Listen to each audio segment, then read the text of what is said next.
Hola, les damos la bienvenida a esta serie de videos preparados como parte del trabajo final del seminario brindado por Claxo, que se llamó Epistemologías socioambientales, narrativas para las resistencias en el sur global.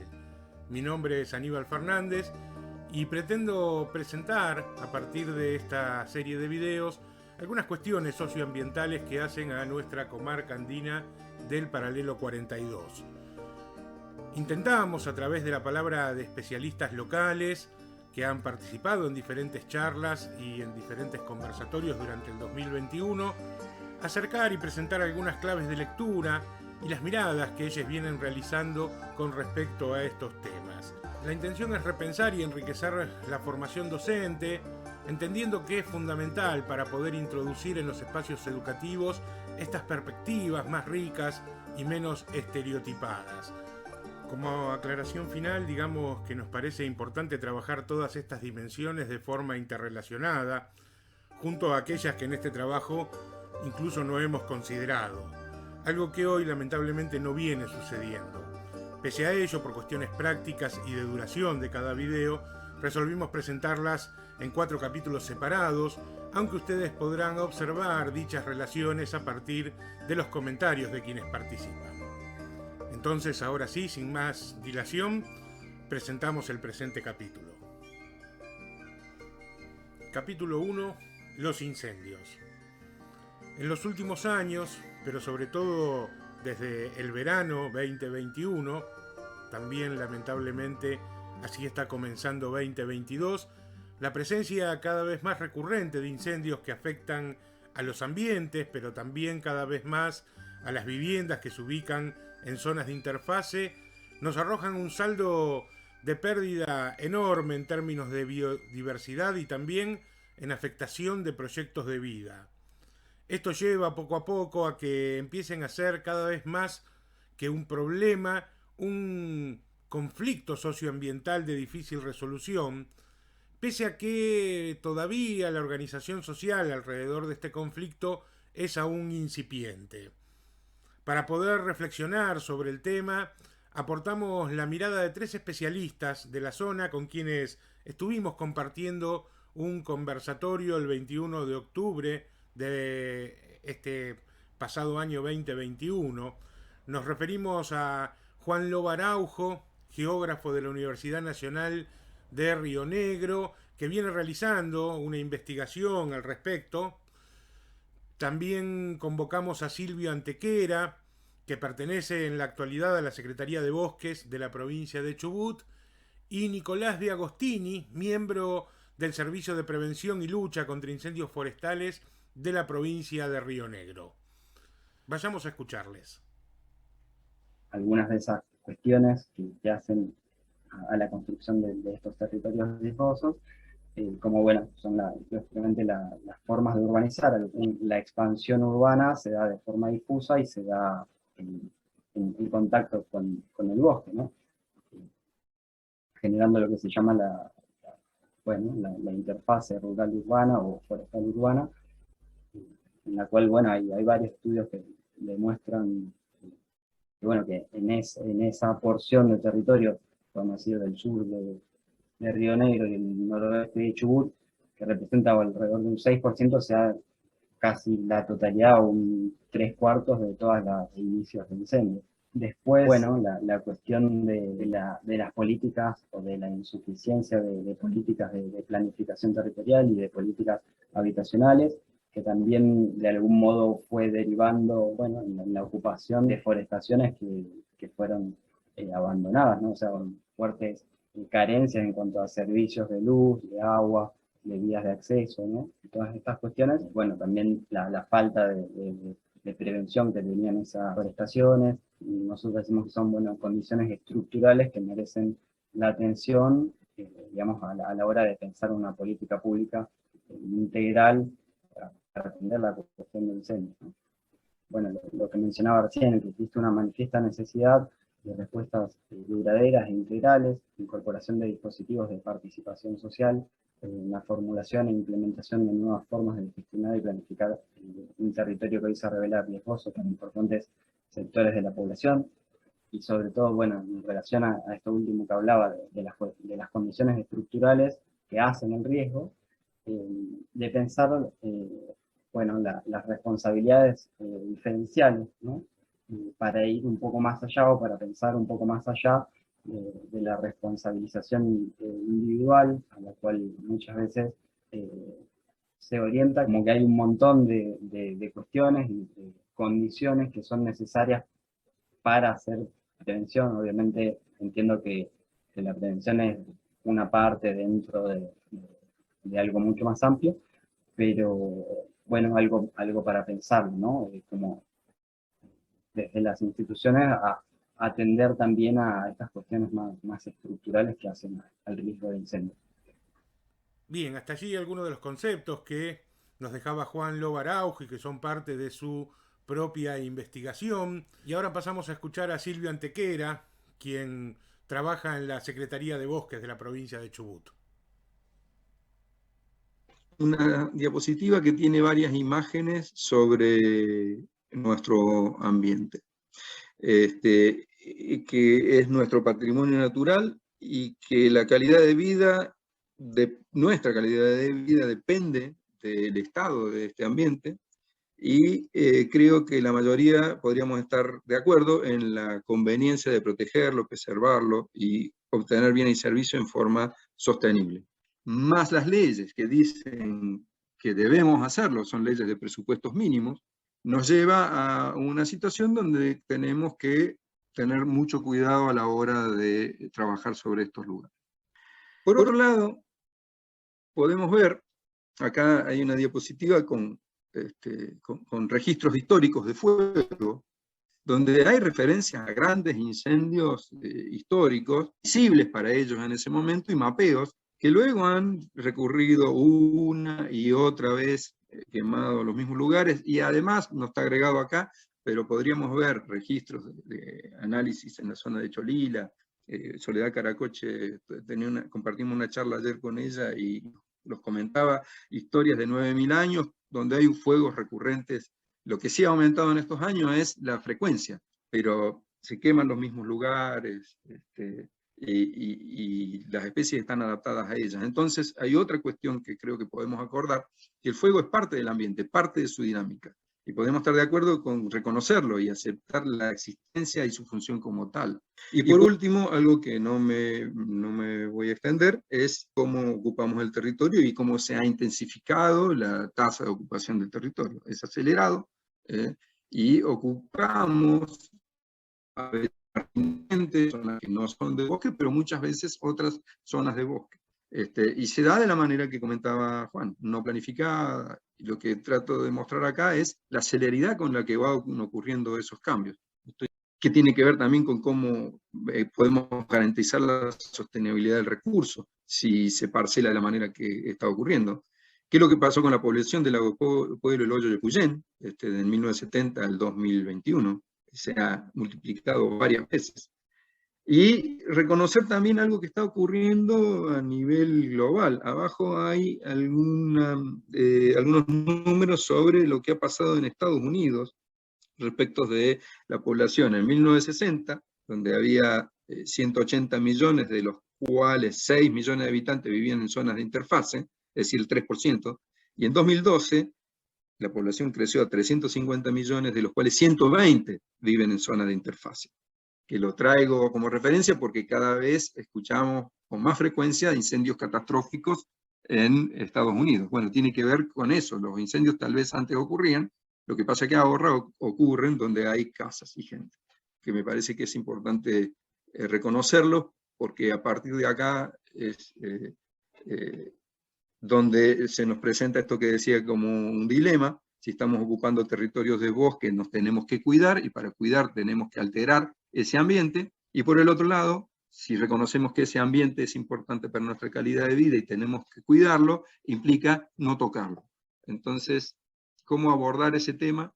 Me parece importante para las discusiones que haya sobre el tema del fuego.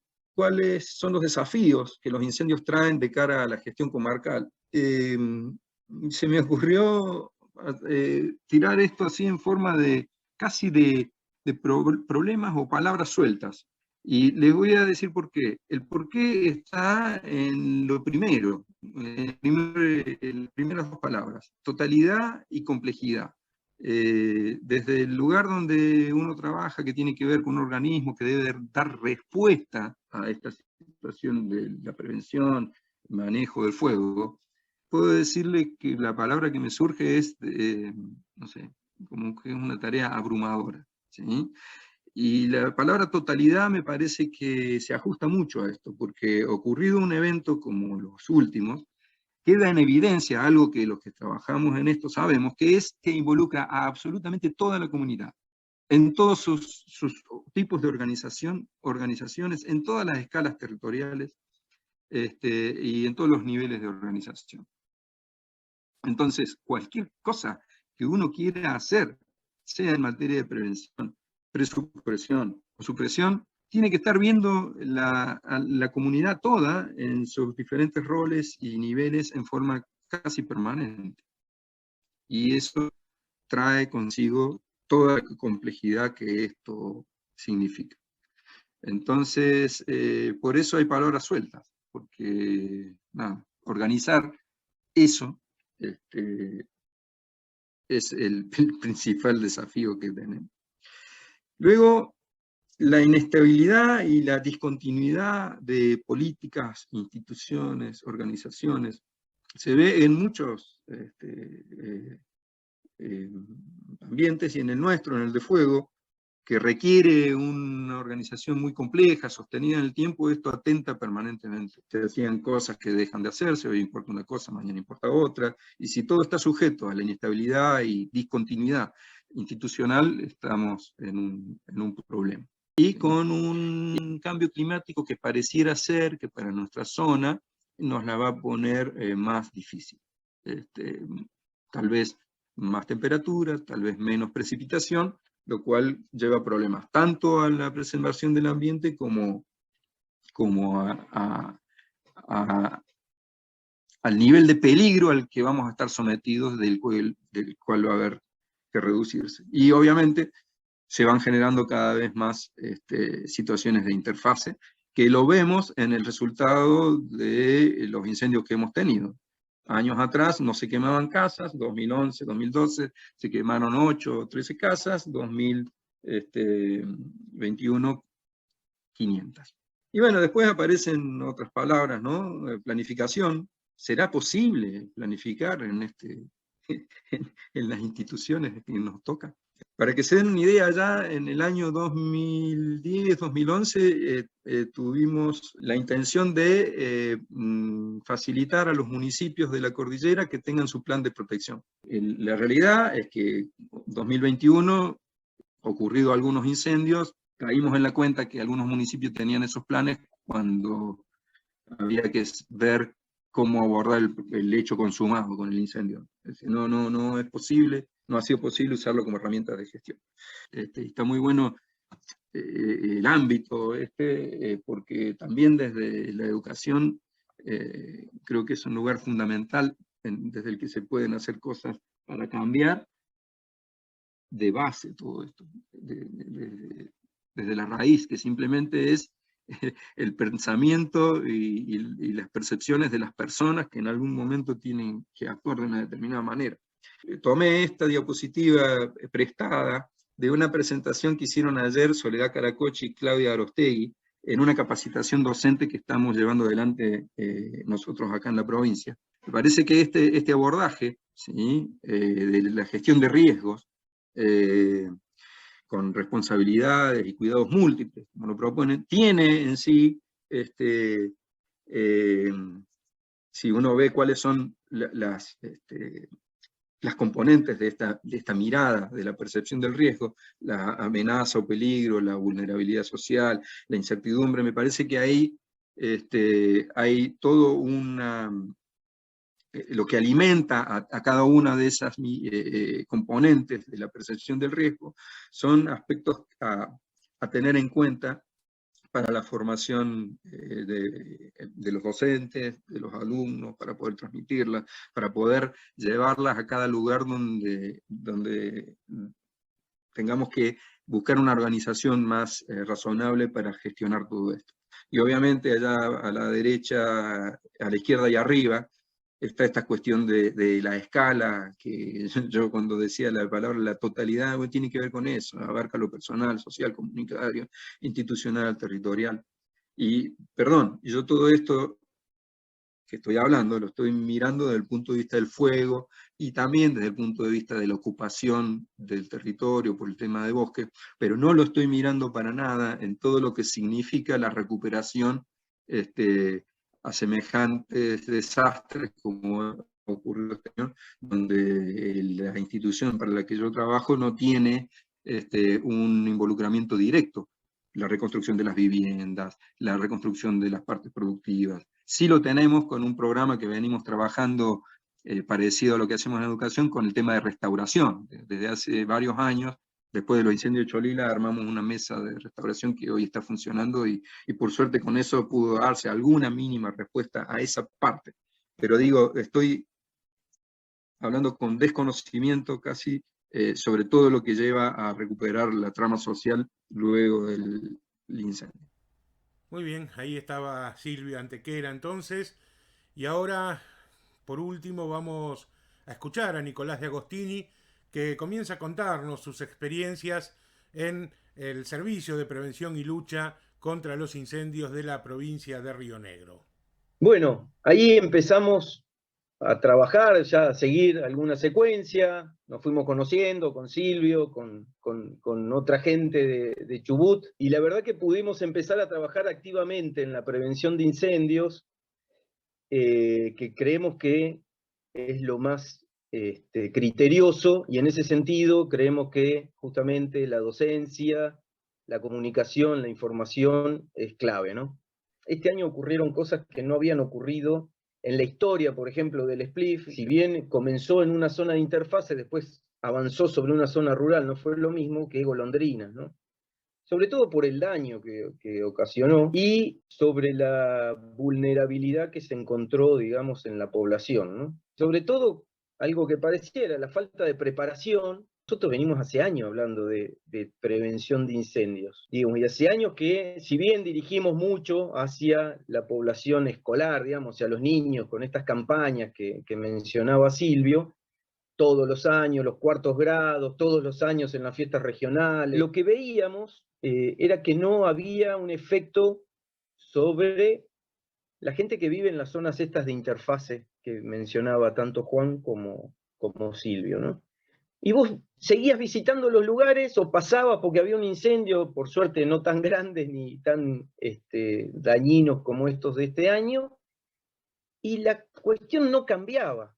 Seguía estando la casa abajo de los árboles, seguía estando todas esas situaciones irregulares en las que nosotros hacíamos tanto hincapié, y ahí, sin lugar a dudas, tenemos una falla en la comunicación.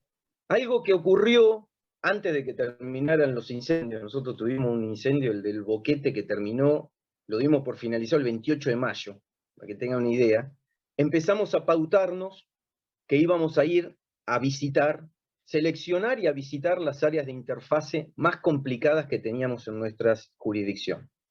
Y aprovechamos esta cuestión de los vecinos que estaban conmocionados por lo ocurrido y dispuestos a trabajar. Y la verdad creo que estuvo buenísimo. Entonces hemos logrado con el tiempo de que la planta de personal sea estable todo el año. ¿Por qué? Porque durante el verano, sí, estamos dedicados casi todo el personal al combate de incendios, pero después termina la temporada de incendios y empieza toda la época en la que hacemos los trabajos de prevención de incendios. Y básicamente son en comunicación y educación, con todas las restricciones que tenemos por nuestra formación. Los dos técnicos que estamos en el área técnica somos dos técnicos forestales. Entonces tenemos ahí una necesidad de mejorar nuestro discurso o nuestras campañas preventivas y, bueno, sin lugar a dudas, esta cuestión climática afectó, ¿sí? estos fenómenos que se vienen dando de sequías que se van acumulando. Una condición del verano pasado es que todos los días había viento, y viento de arriba de 20 kilómetros por hora, que ya es un montón. Claro, una vez declaró un fuego y anda a atajarlo allá. Nosotros tenemos que mejorar, y eso lo pongo ahí y lo voy a volver a decir siempre. Nosotros tuvimos algunas cuestiones en los primeros ataques que tenemos que revisarlas, y cuando hicimos la autoevaluación, fue una de las cuestiones que surgió, pero después a la vez, y empezando a ver, bueno, los municipios tienen un rol importante en la gestión del territorio. De hecho, cuando uno les propone cosas que les resta un poco de autonomía, no les gusta, entonces, pero después a la vez no lo hacen, y bueno, quedamos ahí en situaciones intermedias. Y sin lugar a duda la falta de planificación del crecimiento, que es una cuestión que es innegable. Cada vez quieren vivir más personas en una situación de mayor tranquilidad, seguridad, lo cual es súper respetable, pero no estamos preparados. Las zonas que tenemos son áreas boscosas en las que no hay una planificación que pueda sostener todo ese flujo de gente que está llegando.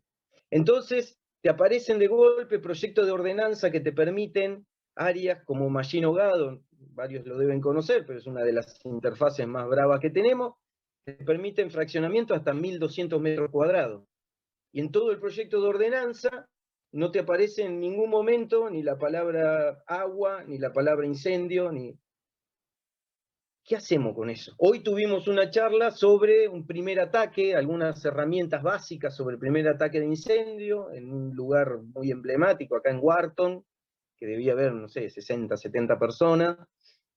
Muchos vecinos salieron a comprarse la geomembrana para hacerse el reservorio, la motobomba, y bueno, está viendo, y me parece que está buenísimo aprovecharlo, un cambio después de lo que pasó, en la forma de la gente de decir, pará, estaba viviendo en el medio del bosque, ni lo había visto. ¿Cuáles son las actividades humanas que más pueden perjudicar o pueden aumentar esta cuestión del riesgo? Identificarlas, a partir de eso ver cuáles son las líneas y las campañas preventivas a hacer, a qué organismo o a qué institución hay que ir a apretar. No sé, el tema de las líneas eléctricas.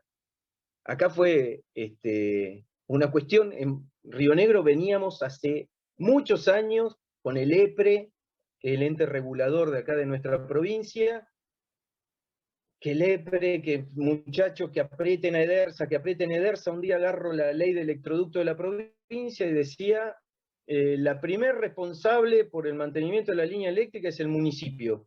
Y la ley seguía diciendo, si no lo hace el municipio, lo tiene que hacer la transportista a costas del municipio. Bueno, ahí empezamos, estos tenían que ver. Bueno, empezamos diferente, qué sé yo qué, pero no fue el fuego, que ya veníamos con bastantes casos de incendios por línea eléctrica, la que hizo que cambiara la forma de manejar las cosas, sino que fue la nieve, porque en 2017 cayó una nevada tremenda, todas las ramas que estaban sobre la línea eléctrica hicieron que se cortaran la línea eléctrica y estuvieron en lugares como 15 días sin luz. Eso disparó que, bienvenido, digamos. Pero ya antes de eso veníamos teniendo cuestiones vinculadas a la línea eléctrica y el fuego, las veníamos teniendo hace bastante tiempo. Bueno, yo creo que este año hay que aprovecharlo, básicamente porque nos dimos cuenta que todas esas imágenes de grandes incendios que veíamos siempre en California, quemando 1000 viviendas y qué sé yo qué, nos puede pasar acá. Y creo que lo más importante es que la población, que tiene que responsabilizarse del lugar donde vive, y los municipios, sobre todo, como grandes actores de que tienen mucha injerencia sobre el territorio, tienen que tomar responsabilidades también. solos, ya está visto que solos los servicios de manejo del fuego no lo logran. Trabajemos con todo lo que hay que trabajar antes. Y ahí la lista es instituciones y pobladores, no hay mucho más. Ahora estamos también, ayer tuvimos una capacitación para prestadores turísticos. No, porque el turista viene, no sé, la verdad, que el turista viene y es el que más cuida, digamos. Por lo menos en mis años dentro de esto, los cuento con los dedos de una mano, los incendios que estuvieron generados porque un turista dejó mal apagado un fuego, digamos. Somos más los que vivimos acá, que tenemos esta cosa de que creemos que ya lo tenemos todo dominado y no tenemos dominado nada. Y bueno, qué sé yo. Muy bien, hasta allí la palabra de nuestros especialistas, a quienes agradecemos, a Juan, a Silvio, a Nicolás, y también un agradecimiento especial a todos los profesores del seminario de epistemologías socioambientales por su dedicación, sus ideas, sus conceptos. Esperamos que les sean útiles, que les sirvan para seguir pensando en estas cuestiones, y les invitamos, por supuesto, a ver nuestro capítulo 2, que está referido a las cuestiones del turismo. Les dejamos un abrazo. Para no hacer de mí con pedazos, para salvarme entre únicos e impares, para cederme lugar en su Parnaso, para darme un rinconcito en sus altares. Me vienen a convidar a arrepentirme, me vienen a convidar a que no pierda, me vienen a convidar a indefinirme, me vienen a convidar a tanta mierda. Yo no sé lo que es el destino, caminando fui lo que fui. Haya Dios que será divino. Yo me muero como viví. Yo me muero como viví. Yo me muero como viví.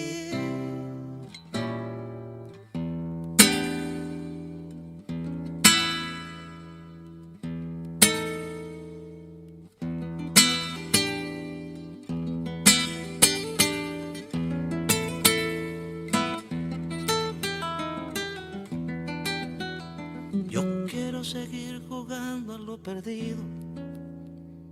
Yo quiero ser a la zurda más que diestro. Yo quiero hacer un congreso del unido. Yo quiero rezar a fondo un hijo nuestro. Dirán que pasó de moda la locura. Dirán que la gente es mala y no merece. Yo partiré soñando travesuras. ¿Acaso multiplicar panes y peces? Yo no sé lo que es el destino. Caminando fui lo que fui. Ay, a Dios que será divino. Yo me muero como viví. Yo me muero como viví. Yo me muero como viví.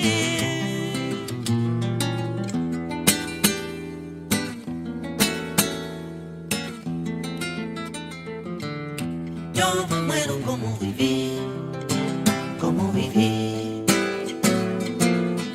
Yo me muero como viví, como viví. Yo me muero como viví.